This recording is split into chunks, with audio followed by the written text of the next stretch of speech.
Oración para pedir lluvias.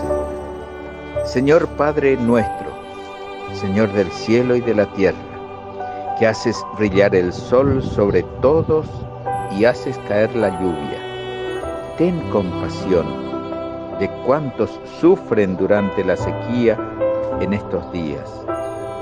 Haz que caiga del cielo sobre la tierra árida la lluvia tan deseada, para que renazcan los frutos y se salven las personas y los animales.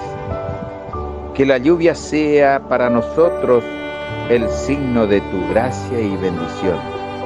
Te lo pedimos por Jesucristo, tu Hijo, que nos ha revelado tu amor, fuente de agua viva, que brota hasta la vida eterna. Amén.